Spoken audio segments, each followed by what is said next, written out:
বয়স কি কেবল একটি সংখ্যা মাত্র, নাকি স্বপ্নের পথে একটি বিশাল বাধা? আমাদের চারপাশে এমন অনেকেই আছেন যারা বয়স বাড়ার সাথে সাথে নিজেদের শখ এবং স্বপ্নকে বিসর্জন দিয়ে দেন।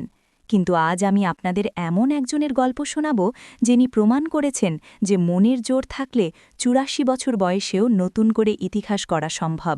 তিনি হলেন লিন্ডা সেনরড, যিনি দেখিয়েছেন যে জীবন থামিয়ে রাখার জন্য নয়, বরং প্রতিটি বয়সে নতুন করে জেগে ওঠার জন্য।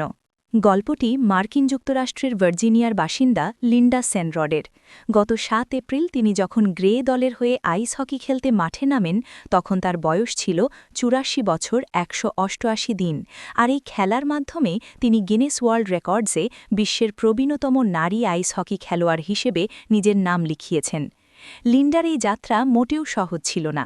তিনি যখন ছোট ছিলেন তখন মেয়েদের জন্য আইস হকির মতো খেলায় যোগ দেওয়ার তেমন সুযোগ বা পরিকাঠামো ছিল না। এমনকি ১৯৭৫ সালেও নারীদের এই খেলার জন্য কোনো অলিম্পিক স্বীকৃতি ছিল না। কিন্তু লিন্ডা থেমে থাকেননি। তিনি স্কেটিং শিখতেন এবং মনে মনে আইস হকি খেলার স্বপ্ন বুনতেন। মাঝখানে দীর্ঘ বিরতি গেলেও ৩৫ বছর বয়সে তিনি আবার আইস হকি খেলা শুরু করেন। এরপর বিরতি আসে ৪৫ বছর বয়সে, কিন্তু লিন্ডার রক্তে ছিল হকি।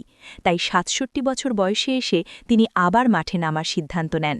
অনেকে হয়তো ভেবেছিলেন এই বয়সে এটি পাগলামি, কিন্তু লিন্ডা জানতেন তার সামর্থ্য কতটুকু। দীর্ঘ ১৭ বছর পর যখন তিনি গিনেস রেকর্ডের স্বীকৃতি পেলেন, তখন তার চোখে মুখে ছিল কেবলই জয়ের আনন্দ। লিন্ডা মনে করেন, বয়স কখনোই খেলার পথে বাধা হতে পারে না যদি শরীরের ফিটনেস আর মনের ইচ্ছাশক্তি অটুট থাকে। লিন্ডা সেনরডের এই জয় আসলে সব বয়সের মানুষের জন্য এক বিশাল বার্তা। আমরা অনেক সময় ২০ বা ৩০ বছর পার হলেই ভাবতে শুরু করি যে আমাদের সময় শেষ হয়ে গেছে, কিন্তু লিন্ডা আমাদের চোখে আঙুল দিয়ে দেখিয়ে দিলেন যে লক্ষ্য স্থির থাকলে ৬৭ বছর বয়সেও নতুন শুরু করা যায় এবং ৮৪ বছরে এসে বিশ্ব রেকর্ড গড়া যায়। তাই আপনার স্বপ্ন যদি সত্যি হয়, তবে আজই শুরু করুন, কারণ ঘড়ির কাঁটা নয়, আপনার ইচ্ছাশক্তি নির্ধারণ করবে আপনি কত দূর যাবেন।